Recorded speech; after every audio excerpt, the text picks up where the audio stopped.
Welcome back everyone, Garland here bringing you another Neverwinter video. And today we are going ahead and releasing the Mod 14 Temptation build and guide video.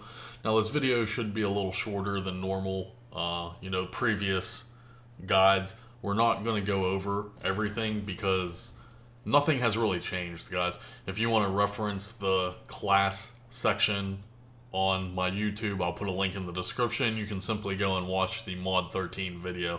But we will go over most of the stuff, but there's nothing majorly changed in Mod 14 moving over from Mod 13. So we'll go ahead and go through the list, sit back, relax, and enjoy some Temptation. Alright guys, so we're going to jump right into the gear. Now, like I said, there hasn't been a whole lot of changes from Mod 13.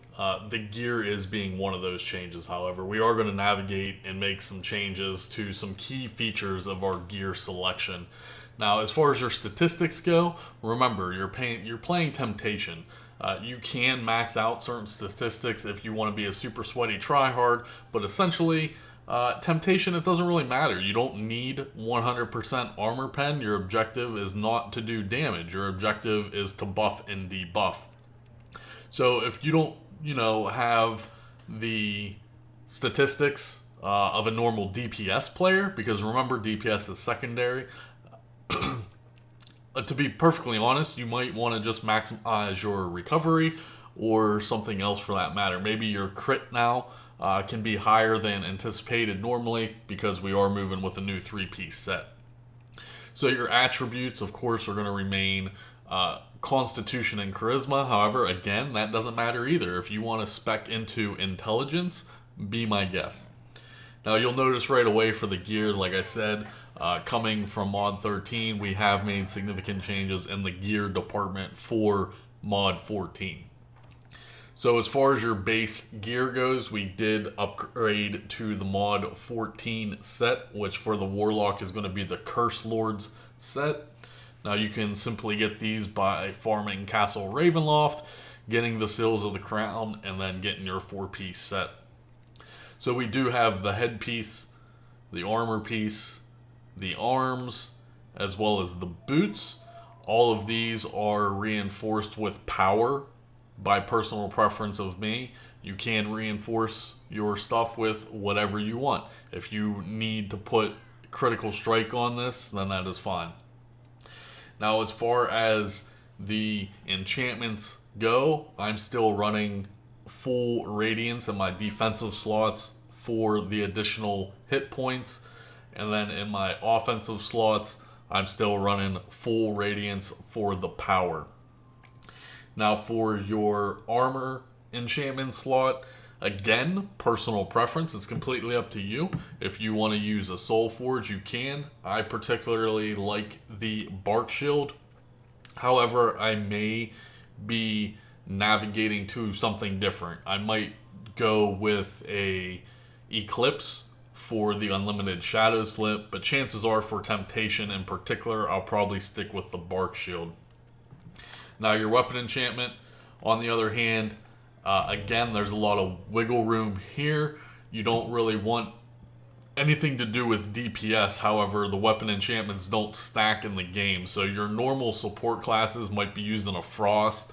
They might be using a Terror. Now, if you play with the same people all of the time, then there's wiggle room here because you can tell your DC to run a Terror while you run a Frost. That's completely up to you, but keep in mind that most of the weapon enchantments do not stack. So if you're a Temptation and you have a Frost on and the DC has a Frost on, you're not going to be able to stack the Frost. So I simply just run the Fey Touch because that's what I obviously run on my DPS. It doesn't really matter what you run.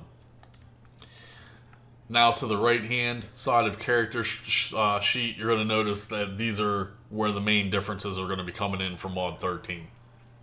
So we have finally navigated away from the Orcus set, and now we're going with the Apocalypse set. This is completely up to you. I've heard that this set does not stack. So again, if you have someone like a DC in the party or the raid that is using the Apocalypse set, they're not going to stack. But in normal group play, if you play with the same group of people, then you can coordinate a little better, and it's up to you. Now, the Apocalypse set, if we go ahead and look at it real quick, the 3-piece set is whenever you hit an enemy with a critical attack, the damage the enemy takes will be increased by 1% for 5 seconds, and it stacks to 5 times. So this is a 5% debuff. Like I said, it does not stack. You can't stack this with another set, etc. And in playing Temptation, your only objective is to get as many debuffs on the boss as you possibly can. So it makes logical sense to go ahead and move away from the Orca set being a DPS set to go ahead and move into the Apocalypse set being a actual debuff set. Now this does give you a reason on your Templock to have high critical attack. So if you need to adjust your statistics to have higher critical strike now just to be able to proc this set, then that's completely fine.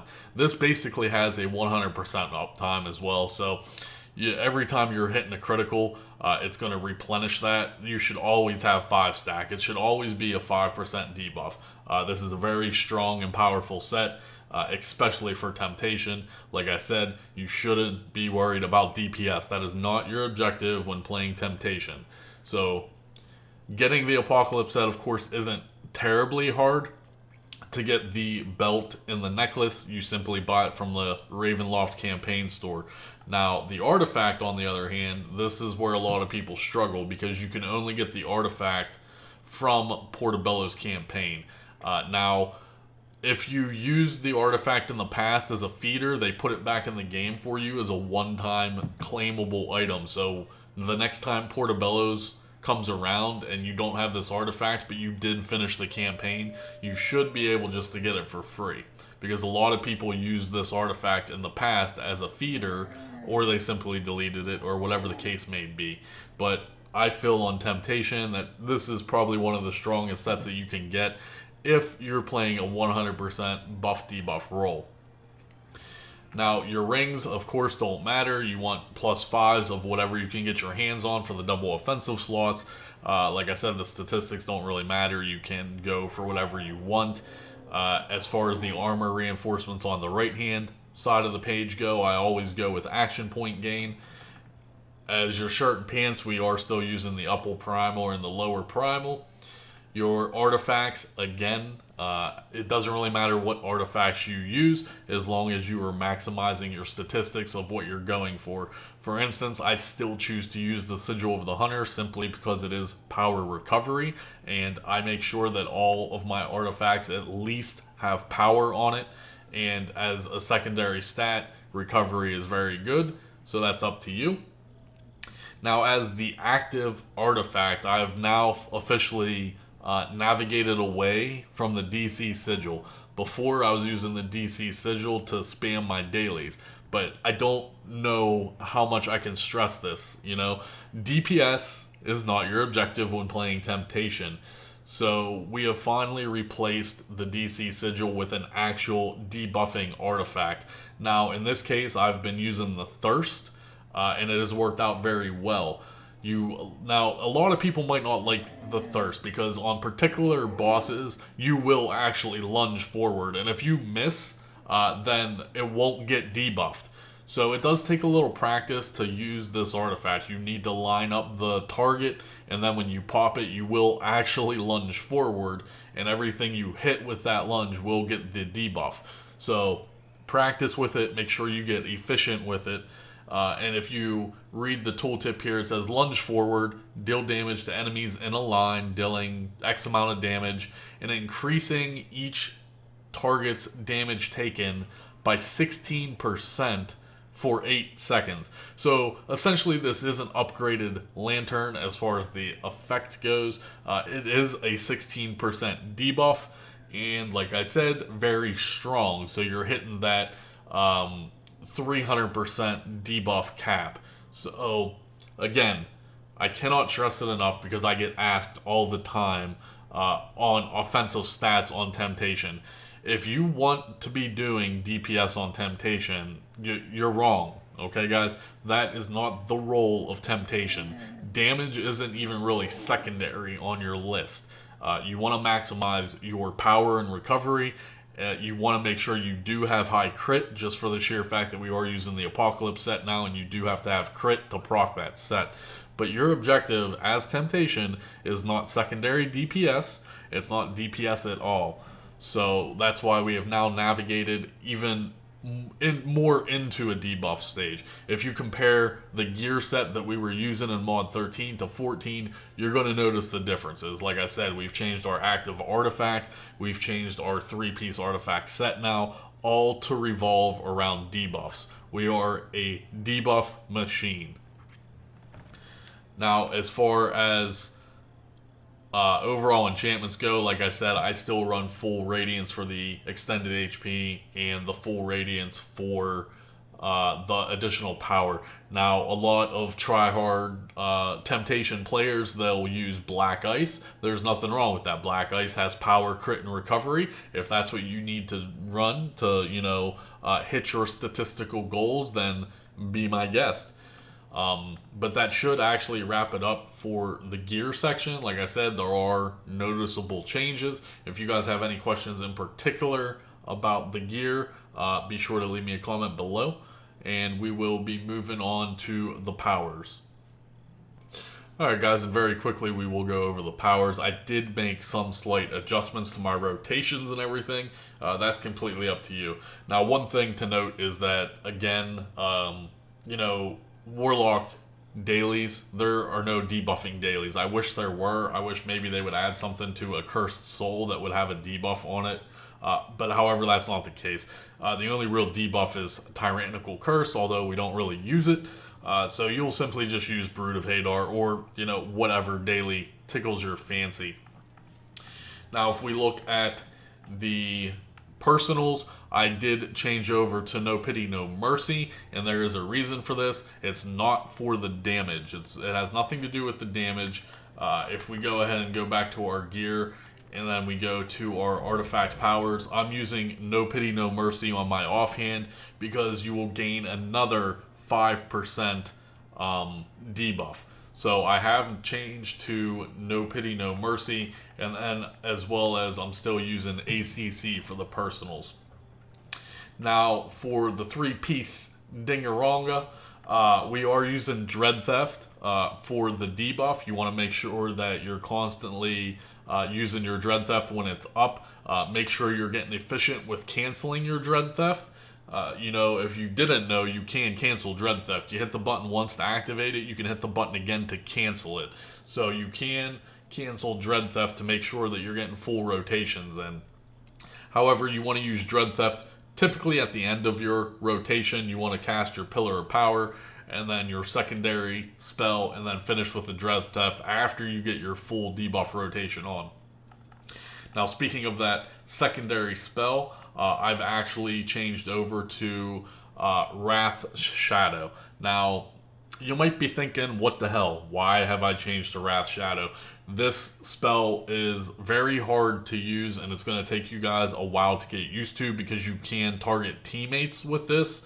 So if you have your entire team crowding around a smaller boss, it's going to be hard to target that said boss. And you have to get used to it, you have to get efficient. This actually does have a debuff on it, so that's why I've navigated toward this.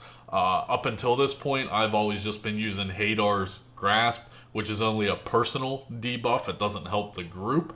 And unfortunately, I'm a big fan of Wrath Shadow right now. It is working out very, very well so far. So if you guys want to try that out, let me know how it's working out for you and your group. But it is another debuff for the group itself, and it works out very, very well. So finish off the powers, we do, of course, have Pillar of Power. So my normal rotation, guys, as far as the powers go, I will try to drop the Pillar of Power on top of my group and on top of the boss. I'll pop a Wrath Shadow. Now remember, you will have to learn how Wrath Shadow works. There is a specific rotation to trigger the debuff. You have to curse your target, cast Wrath Shadow, curse your target again, cast Wrath Shadow again to trigger the debuff, and then of course you have to finish with a curse all the time. You have to maintain your Warlock's curse 100% of the time. And then I will finish with a Dread Theft. Usually in the groups that I play with, by that time everything's dead. As far as your at-wills, we are still using Hellish Rebuke, and secondary, it doesn't really matter. I choose to use Hand of Blight because there is an actual debuff with this as well, although I very, very rarely even use Hand of Blight because it's a very low debuff, but we already have a lot of debuffs going on at the same time. That should wrap it up for the powers, guys. Let's go ahead and jump right into the build. Now, as far as the build goes, I haven't made any changes to it.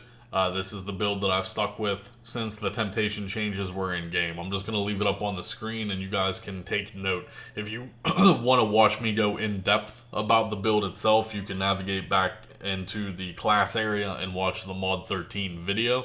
I just want to note that, you know, some Warlocks might want to take Eldrick's Momentum.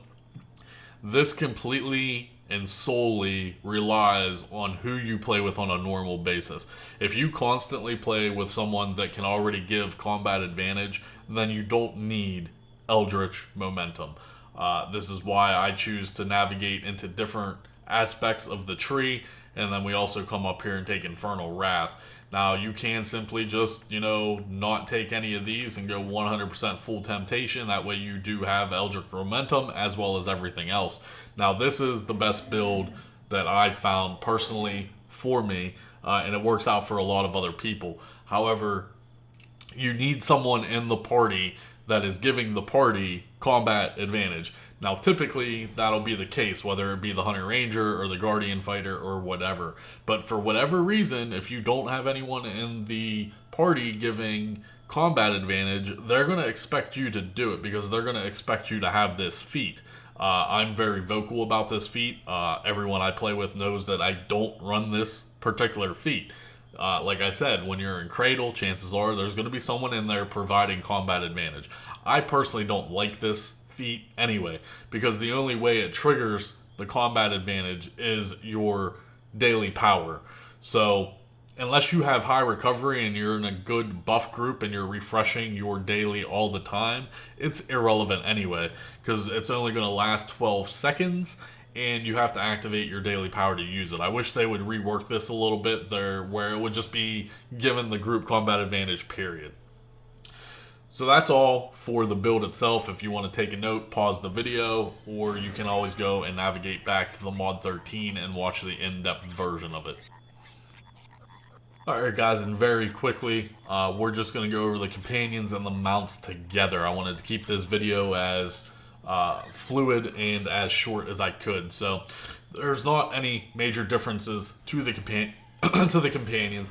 As well as it doesn't really matter what companions you run, as long as you have your bonding stones on something and you're gaining statistical value from your companions, that's all you need, right? Because again, not playing DPS, and unfortunately there's no real companions out there that are going to help with debuffs or buffs for that matter. Now you'll notice that I have a Razorwood on now. That's because we are using him in our DPS builds. So Razorwood, Air Archon, Earth Archon, Siege Master, and then I choose to use the Shulton Tiger for my summoned. Of course, we're still using Bonding Runestones, and then Rings with, I use still Brutal Enchantments, but again, this is reflecting my DPS builds, not Temptation in particular.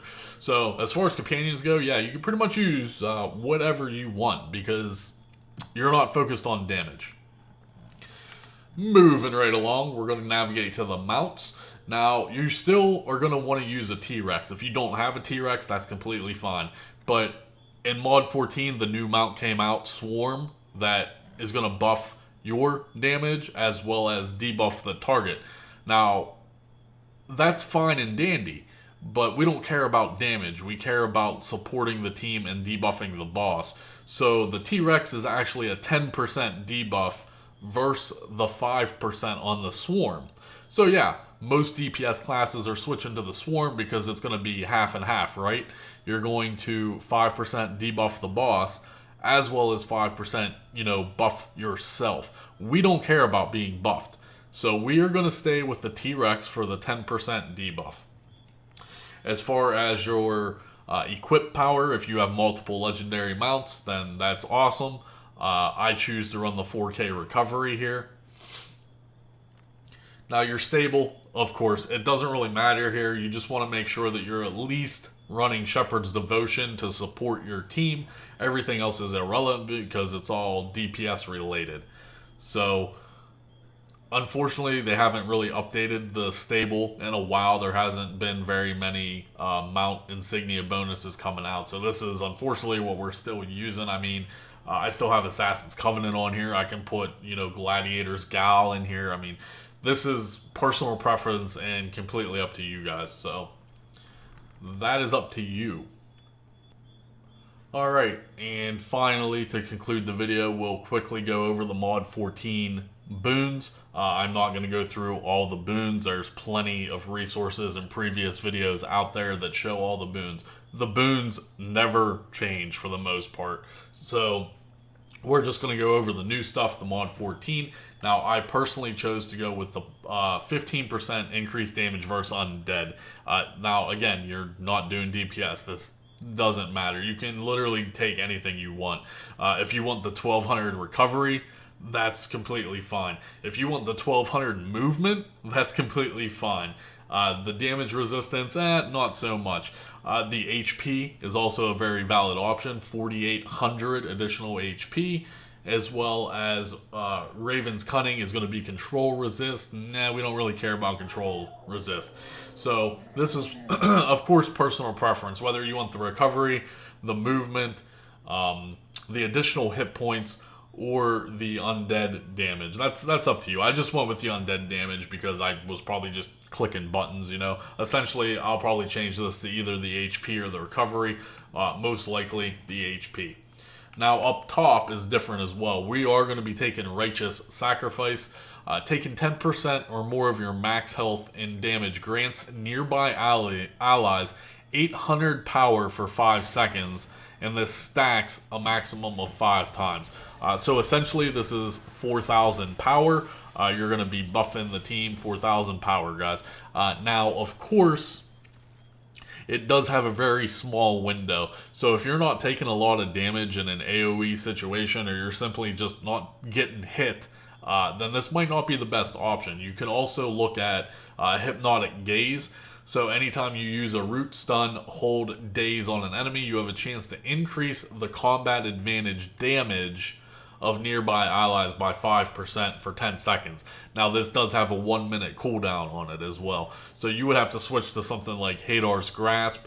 Now technically, using Hadar's Grasp, you can't control most bosses in the game. However, it still will proc Hypnotic Gaze. So personal preference again, you can either go with Hypnotic Gaze, or if you want to go with Righteous Sacrifice, that's completely up to you. Alrighty guys, and that is going to conclude the video. That's going to be your Mod 14 Temptation build and guide. I try to cut the time down as much as I could, so hopefully you guys watched it. You understand why we're using certain things now. If you have any comments, questions, be sure to leave them below. As always, have a good day, and we will see you guys in the next video.